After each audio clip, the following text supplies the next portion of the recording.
Anete,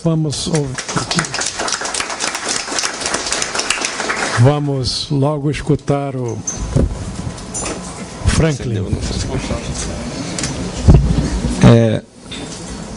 Bom, em primeiro lugar, eu queria agradecer o Centro Celso Furtado, que claramente organiza esse tipo de evento incomum, no seu grau de heresia. E queria agradecer também a Vanessa pela forma generosa a qual ela se referiu ao indesculpável atraso meu, do Fábio e do Pinkusfeld. Nós não estamos naquela lista porque a gente não entregou o capítulo a tempo e o livro tinha que fechar, não tem nenhum outro motivo. E isso explica um pouco a discussão aqui minha, que é um working very slow progress do capítulo que não houve. Então, e obviamente que nós vamos fazer o completo. Então aqui até, que beleza, está vazia. Não, ainda tem uma chance de eu não ter botado na pasta. Suspense. Está fora da pasta, mas está no pendrive. Se fosse o Numa Mazar, estava no outro pendrive. Isso aconteceu outro dia, mas deixa eu falar. Acontece nas melhores famílias, como diria o Suma. Olha só, eu queria falar, eu não vou falar de número, etc., não só porque eu não sou o cara dos números nesse grupo, especialmente por causa disso, né? Tem muita gente que vai dar números aí, dos quais eu me alimento. Então, o que eu queria discutir as dificuldades de interpretar as mudanças na política econômica, o papel da política econômica no crescimento e etc., vem, na minha opinião, de três problemas grandes. Eu queria entrar aí. Um deles, talvez o grande galho, é o seguinte: afinal, tem o tal do tripé, né, que é câmbio flexível, meta de inflação, superávit primário. Acabou o tripé, mudou o tripé, não mudou, mas se não mudou, como é que a performance mudou muito? Melhorou, depois piorou, mas aí pode ser que seja só as condições externas, né? Mas pode ser que simplesmente o mesmo sistema foi operado de outro jeito. Só que para você entender isso, quanto foi mudança externa, quanto o sistema foi operado mais assim ou mais assado dentro do quadro referencial, tem um grande obstáculo terrível, que eu acho que é o mais sério, e que a imensa maioria das pessoas, inclusive os críticos, que se dizem críticos do tripé, que na verdade não é do tripé, que eles são críticos exatamente, eles confundem, tanto que não sabem nem o que estou querendo dizer. Eles são críticos ao modelo do novo consenso, que é um modelo, uma teoria. O tripé existe um conjunto de práticas e políticas econômicas, é uma coisa institucional que existe. E as pessoas interpretam ele como sendo, assim, o exemplo óbvio, a Vanessa já deu, as pessoas pensam que o governo controla a inflação via demanda e controla via custos, é óbvio. Mas isso causa uma série de confusões, mesmo das pessoas que admitem esse elemento real, porque elas nunca abandonam a ideia de que, no fundo, existe essa coisa do modelo. Mas isso é grave nas três pernas do tripé. E então, mas por outro lado, como existe, do ponto, não o modelo, que eu achei realista, mas existe o tripé, existe um conjunto de práticas e instituições.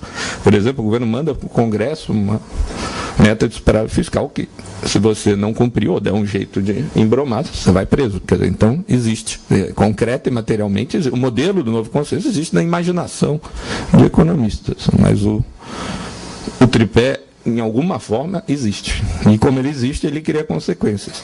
Então, o que a gente está tentando fazer, coletivamente, aqui é só a minha opinião, porque ninguém viu isso ainda, ninguém do grupo, é tentar entender como de fato funciona o tripé no Brasil. Aliás, em outros países que têm genericamente essas três ideias, funciona completamente diferente por características políticas, institucionais e pela vontade política de, dentro da mesma regra, você fazer coisas diferentes. Eu queria chamar a atenção para isso, porque infelizmente nos últimos anos, principalmente desde a crise de 2008, deu um acesso de burocratice nos economistas críticos, por causa do problema da desregulação financeira, etc.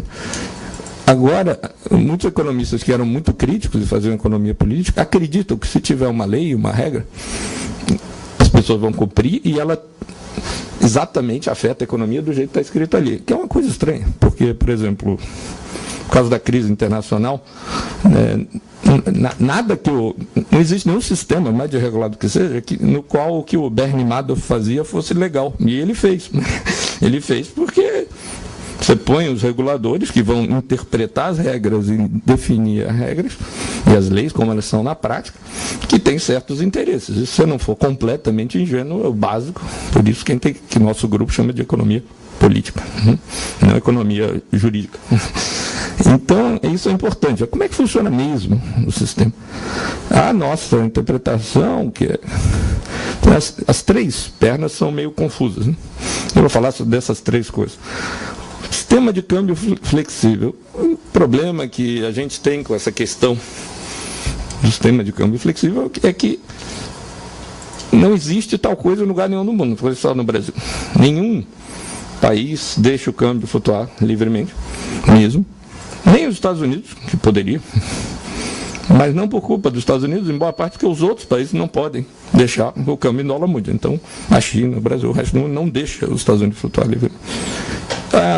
Isso não quer dizer, obviamente, por definição, se o câmbio fosse flexível, ninguém acumulava reserva. Vocês já notaram, você deve ter reparado, a montanha de acúmulo de reserva no mundo inteiro. Então, obviamente, mesmo em países onde o câmbio é flexível, como o Brasil. Então, o que quer dizer? Câmbio flexível, você já tem um problema de saída. É flexível e se acumula 300 bilhões de reserva em poucos anos. Além disso, mesmo que você não faça isso, em alguns países não fazem, mesmo quando não acontece a acumulação de reserva, existe, evidente, uma literatura que pode se chamar medo de flutuar, que fala a obviedade, que é, no mundo com muita mobilidade do capital, o governo, ao flutuar, mudar as taxas de juros, está intervindo no câmbio indiretamente. Que é evidente. Isso é flexível ou não é? Quer dizer, então, essa questão do flexível é evidente que aí eles falam, não, a flutuação é suja. Bom, ela é suja em toda parte, completamente suja. Então, a questão é quais são os critérios e as práticas que o governo faz para controlar os juros. A questão do medo de flutuar, que apareceu em uma época na literatura, desapareceu por causa disso, porque a ideia do medo de flutuar era para tentar provar que mesmo em países que não estavam acumulando reserva, no final dos anos 90, início dos anos 2000, o câmbio nominalmente era flexível e não no Brasil, depois de 90, mas não era realmente, porque o governo tomava providências com juros e outras medidas de controle. Mas, no caso do Brasil, como é que a gente caracteriza, então? Medo de flutuar, mas valorizou durante anos. Então, é medo de desvalorizar. É um medo muito viesado, muito importante, que depois, o sistema de metas, por exemplo, funcionava muito mal de 99 a 2003. Depois funcionou razoavelmente bem no sentido do seu objetivo de atingir a meta da inflação. E por que isso? Aparentemente, o motivo mais evidente é que quando a situação dos fluxos de capital está muito ruim, mesmo taxas de juros muito altas aqui não atraem capital. Quando está tudo bem, você aumenta um pouquinho a taxa de juros, vem uma montanha de capital. E por acaso coincide exatamente com isso. Então, é evidente que o diferencial de juros foi muito importante. Pode ser que em outras épocas não seja, porque nem sempre isso funciona. Se você exagera, você pode se endividar tanto que até um ponto você tem a coisa. Mas isso é muito importante para entender que no nosso sistema o câmbio é flexível, mas até eu já vi regressões de pessoas de banco que mostram que o grau de intervenção mesmo, de compra de reserva, tem uma correlação estatística forte com o desvio da inflação em relação à meta. Não só a manipulação do juros, mas a própria intervenção mesmo. Então é ingenuidade inacreditável achar que o câmbio é flutuante. Ele é um resultado de uma outra coisa, da política monetária que tenta...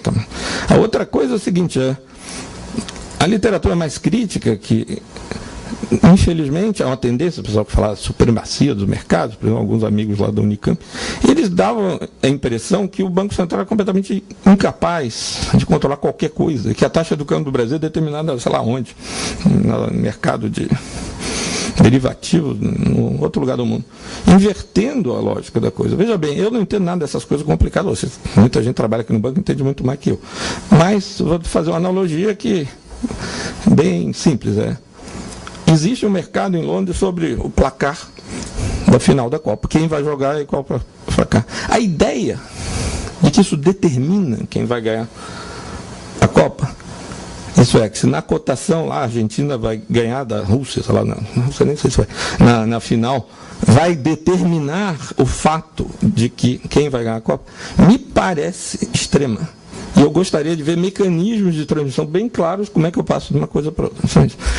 Na interpretação alternativa, é o fato de existir um diferencial de juros provocado pela política monetária interna, que põe um juros mais alto do que um juros externo, é que cria oportunidades de carry trade e que infla, inclusive lá fora, a oferta e a demanda de derivativos baseados nisso. Aliás, o nome diz derivativo, não primitivo. Certo? Bom, mais que isso eu não sei, porque vocês vão começar a falar de coisas técnicas, de pull, call, reverse, swap, etc., que eu não entendo. Mas eu acho que quando o negócio fica muito complicado, parece ter algum problema. Eu uso a navalha de Occam por absoluta falta de conhecimento de coisas complicadas, por racionalidade limitada minha, não dos agentes. Né? Então, outra coisa que é importante, nesse contexto que é muito importante, que dá confusão nas interpretações, isso vai aparecer na discussão de inteiro. A questão da fragilidade externa, que vem desse tipo de interpretação, normalmente pega todo o passivo externo e faz uns indicadores muito coloridos, cheios de coisa, que tudo que entrou, seja lá como tem entrado, vira fragilidade externa. O que é estranho em vários sentidos. Primeiro, muitas coisas que entraram, o risco cambial é deles, não é nosso. O cara comprou a ação da Petrobras, $1, azar dele. Se tiver uma desvalorização, tiver uma coisa... Sorry, quem mandou investir no Brasil. Agora, é diferente de uma dívida externa bancária, que você tem o país, tem um compromisso, porque tem que controlar o câmbio de pagamento em dólar. Essa coisa simples, de um lado, torna muito difícil aceitar, coisa que foi dita durante muito tempo, que a fragilidade externa estava aumentando no Brasil, que é forte. Porque os indicadores de dólar mesmo, seja de sustentabilidade, que é a conta corrente ou conta corrente com exportações, seja a dívida externa de curto prazo sobre reservas, que uma é da liquidez concreta, que as reservas do Brasil, como são emprestadas, se forem muito de curto prazo, você realmente não as tem, porque não é sua, vai sumir. Mas esses indicadores melhoraram muito. E o conta corrente de exportações está piorando agora, mas lentamente, numa velocidade que não é tão preocupante ainda. Existe uma restrição externa lá na frente, mas a gente está bem abaixo dela há muito tempo e continua atrás, apesar da piora da situação mundial. Isso não quer dizer que você não tenha que fazer nada na restrição externa, mas também não quer dizer que você tenha que fazer coisas ineficazes e regressivas. Mas isso é muito importante. A outra coisa importante quanto a isso, eu queria chamar a atenção. Essa ideia de fazer esses indicadores grandes é resultado de uma coisa muito estranha, que é muito comum. Da noção de que o que pode sair e causar instabilidade cambial tem que ter entrado, o que é completamente errado. Você tem livre mobilidade, eu posso pegar um empréstimo consignado, comprar dólar e causar uma crise cambial, se eu quiser. Certo? Saiu o capital que nunca entrou. É uma confusão muito grande das pessoas e que vão achar esse agregado do pecado que você pode controlar de alguma forma. Então, besteira, você resolveu deixar a conta de capital aberta, agora se vira. Uma coisa que você pode fazer, juntando tudo isso, é diminuir o diferencial. É a única coisa que você pode fazer se você não quiser que essas coisas aconteçam. Manipular. Então, isso tem que ficar. Claro que, às vezes, não é claro. As pessoas misturam uma opção de coisa, mesmo eu não estou muito preocupado com os ortodoxos nessa plateia. Desculpa, que é mais útil em discutir os nossos problemas. A outra coisa, o que aconteceu, então, olhando dessa perspectiva, é que houve mudança muito forte nas condições externas favoráveis a gente. O maior crescimento do mercado interno dos países emergentes, com os quais são muito mais importantes para nós do que os velhos países ricos, e nos pequenos, não só nós, uma melhor administração dos fluxos de capitais com esses regimes flutuantes muito sujos e coisa, que tiveram uma consequência inusitada, que as pessoas ainda nem começaram a se dar conta. Mais de 10 anos, e todo mundo fala do Brasil, o Lula, etc. Sim, mas tem um detalhe, há mais de 10 anos que não há crise de balanço de pagamento séria originada na periferia. E houve a grande crise mundial em setembro de 2008, aconteceu aqui muito menos do que em todas as outras crises nos últimos 100 e poucos anos.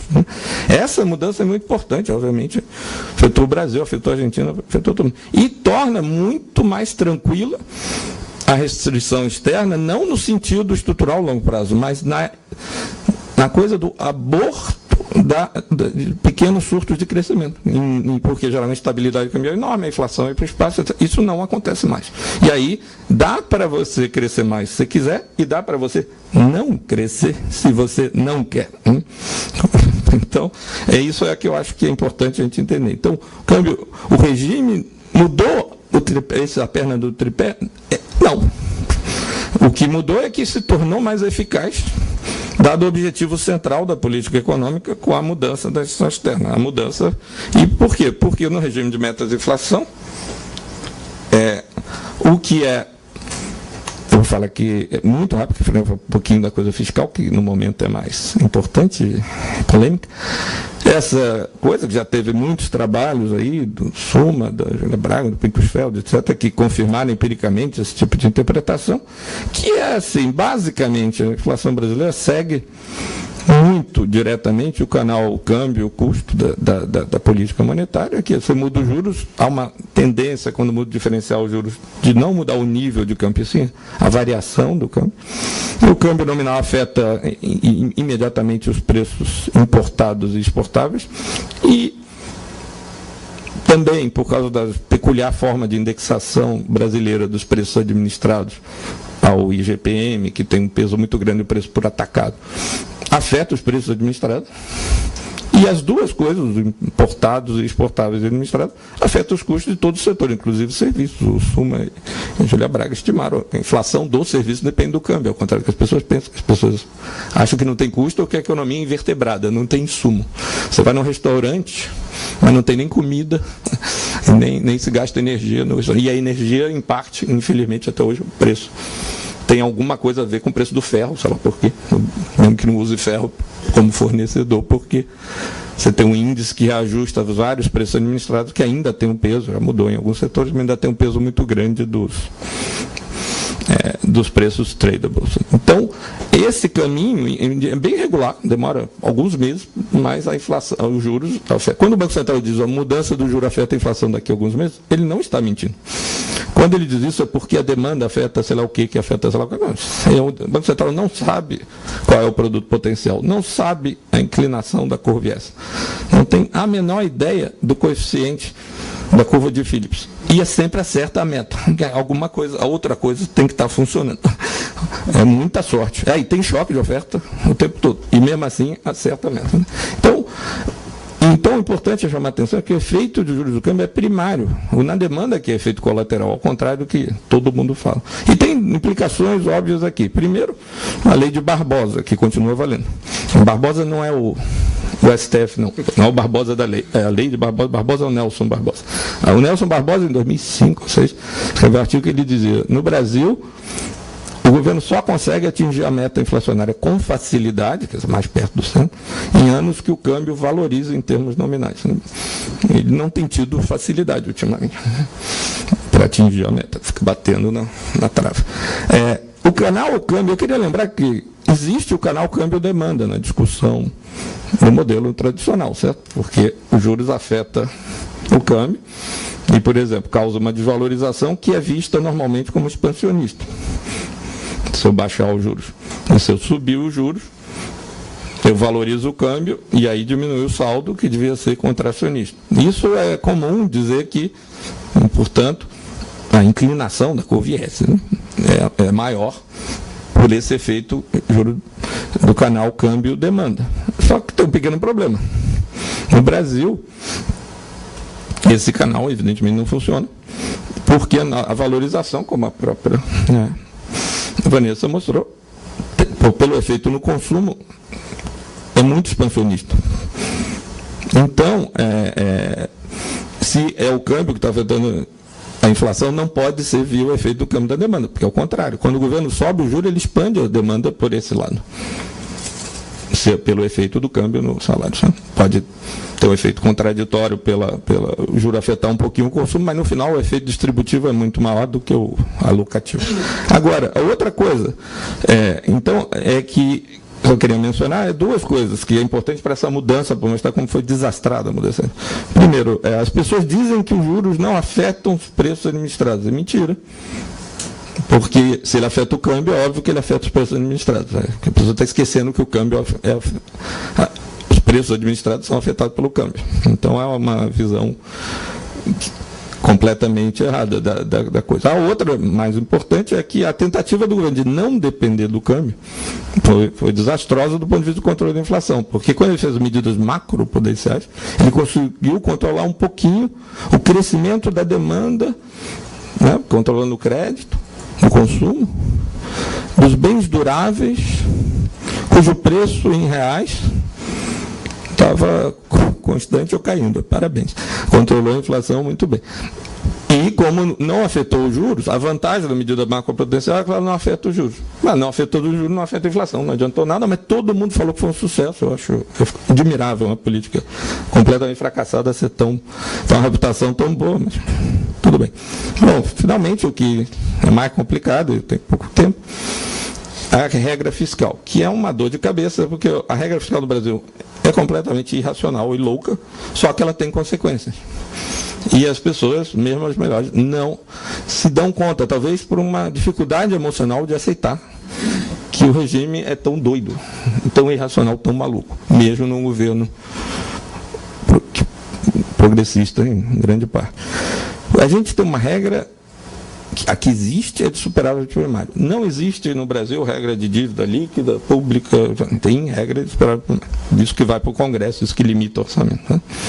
Isso as pessoas às vezes não se dão conta. Isso tem implicações importantes e era, digamos, uma dificuldade na discussão teórica da interpretação que foi feita aqui. Que, se você olha a expansão do Brasil nos últimos anos, fica claro que de alguma maneira, a política fiscal contribuiu para o crescimento do consumo e da demanda, porque houve as transferências, houve salário mínimo, etc. Ok, mas espera aí.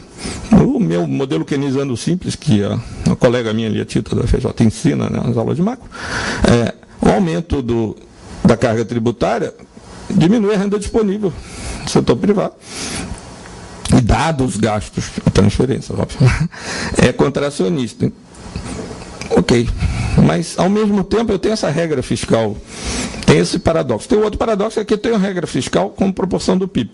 No modelo usado pelo um colega meu mais jovem, Mário Poças, junto com a Esther e a Tita, eles põem a regra de superávit primário e, obviamente, o gasto público fica endógeno, a receita também, e a economia não cresce puxada pelo gasto público, porque isso vira uma propensão a gastar e uma propensão a taxar que meio que fica parado ali. Fica ali embaixo no multiplicador em algum lugar, mas não vai.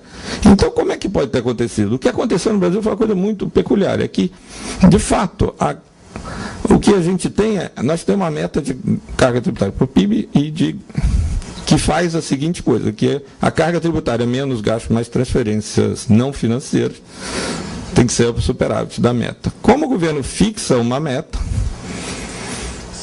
na realidade, a carga tributária menos a meta do superávit determina, vamos chamar assim, a propensão a gastar do PIB do governo.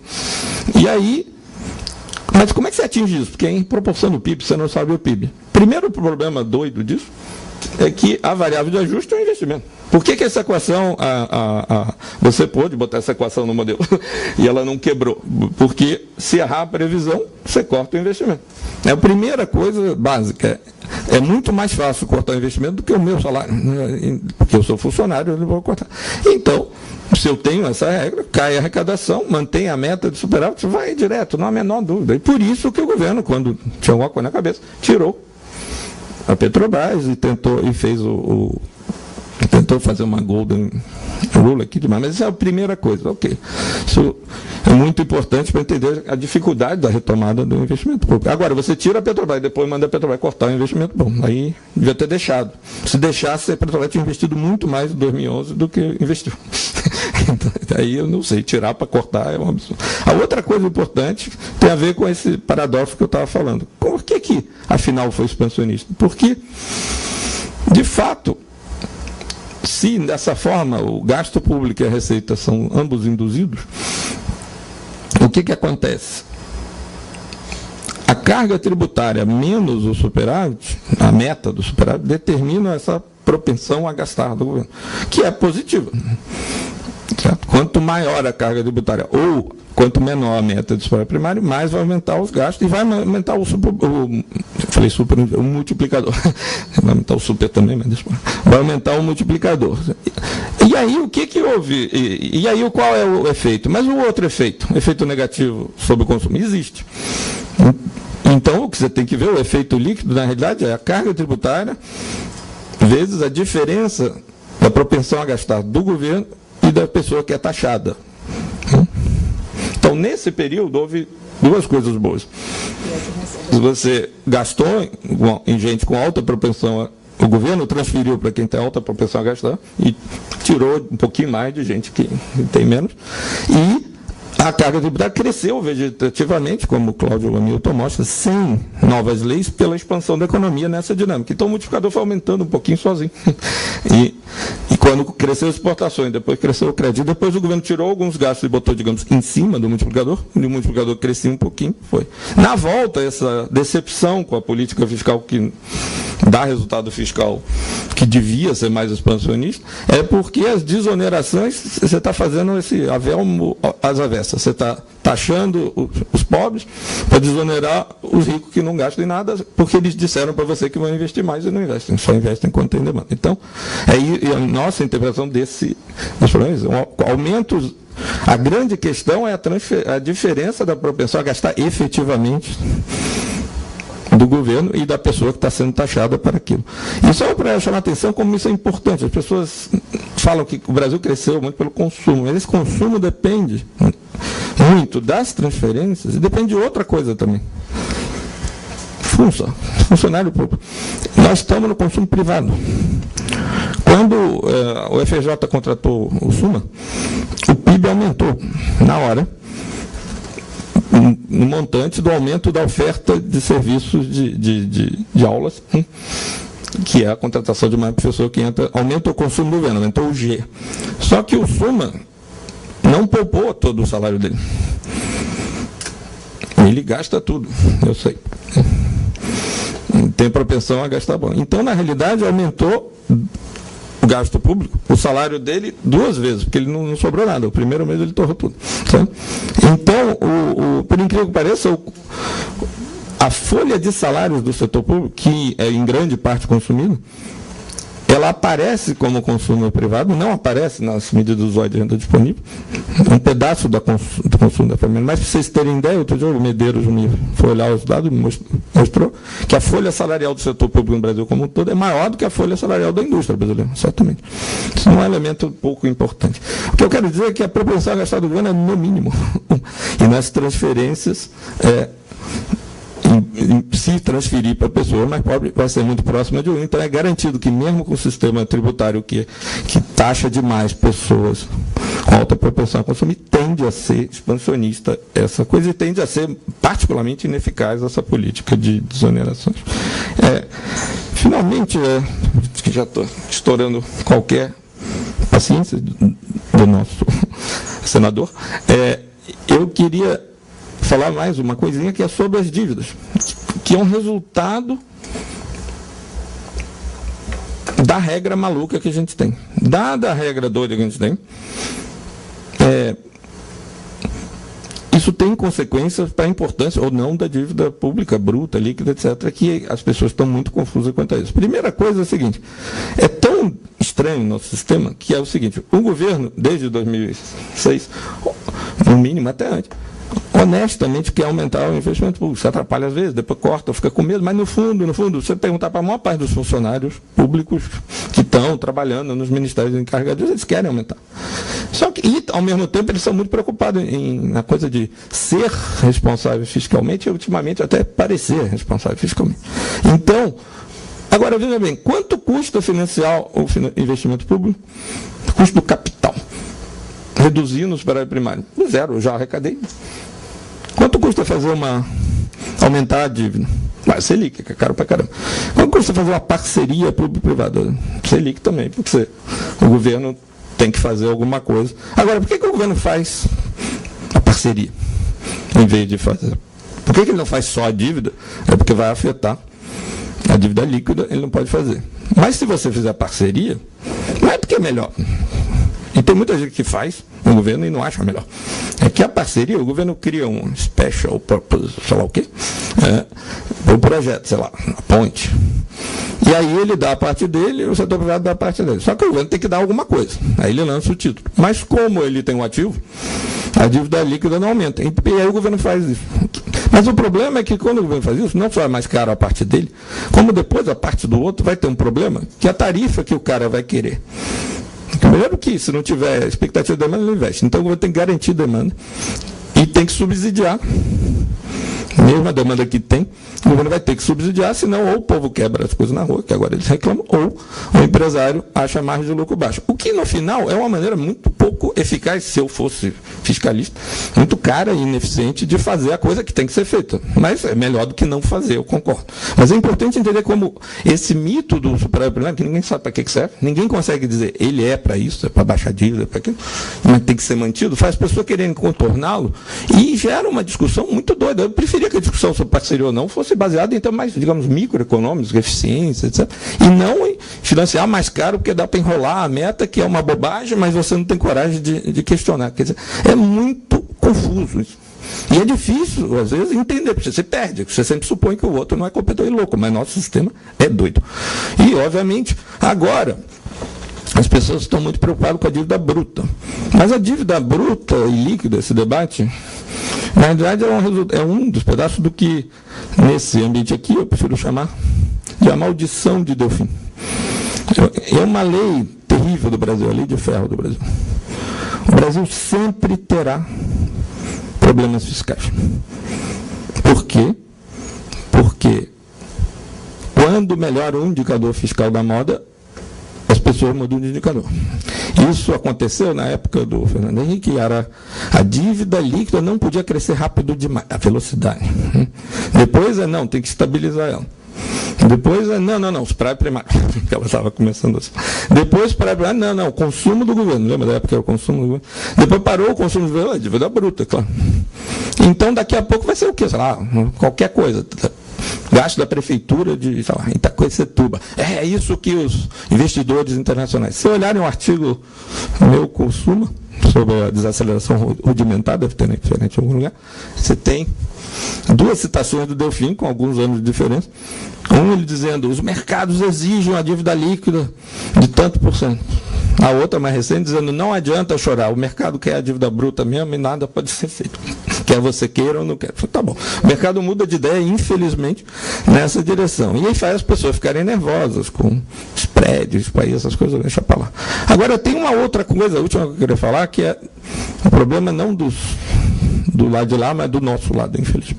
Tem muitas pessoas, e daqui a pouco esse banco já começa a ser prejudicado tendencialmente por isso, que começaram a se preocupar realmente com o efeito do crescimento da dívida bruta possível na dívida líquida, ou até meramente na baixa velocidade de queda dos pagamentos de juros da dívida. Que o argumento é que se o país acumula muita reserva, o juro externo é pequeno, o interno é alto, ou se a TJLP é baixa e a Selic é alta, ao acúmulo desses fluxos financeiros faz com que a conta de juros, apesar da Selic ter caído, olhando a longo prazo, faça que isso caia devagar.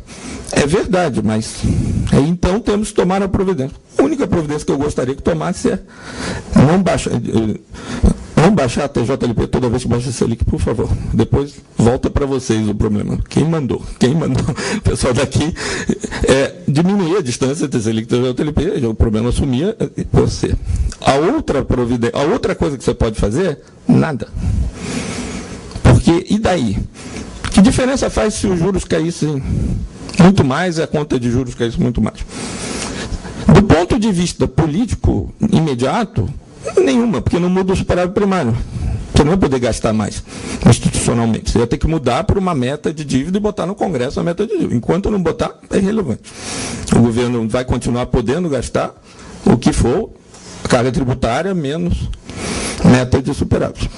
Do ponto de vista econômico, o limite econômico para o governo poder gastar mais só ficaria melhor se você supor, que eu acho delirante, que a propensão a gastar de quem recebe esses juros, normalmente bancos e famílias ricas, é igual a dos trabalhadores para quem você vai transferir o dinheiro do gasto público, que é... Veja bem, se fosse verdade que os juros são muito gastos, a curva IS era positivamente inclinada, a política monetária seria altamente expansionista, o que é improvável, porque o que as pessoas, os credores normalmente têm uma propensão a gastar pequeno, os devedores altos, isso é uma hipótese razoável. Né? Então, é irrelevante macroeconomicamente, porque um gasto público que não deve acontecer, ou porque estamos no limite da capacidade produtiva, você não quer inflação de demanda, ou porque a restrição externa não permite, simplesmente não deve acontecer, pronto, sem outro gasto cair. Mas se esses limites estão para fora, os gastos que são úteis e socialmente necessários, devem acontecer, independente se a dívida líquida bruta está crescendo, diminuindo, andando para o lado ou para o outro. Isso é uma bobagem e se cria uma restrição. Então, a última frase é essa. Infelizmente, dado que os limites objetivos da economia brasileira existem, mas estão se colocando, felizmente, por causa do ambiente externo muito mais favorável a gente, muito lá na frente, dá tempo de discutir, dá tempo de ir fazendo aos poucos, a continuação do baixo crescimento e da baixa atuação do governo em coisas que realmente gerem crescimento à volta do modelo que foi montado antes, é uma decisão política de que tem a ver com o medo do sucesso e não o medo do fracasso. Obrigado.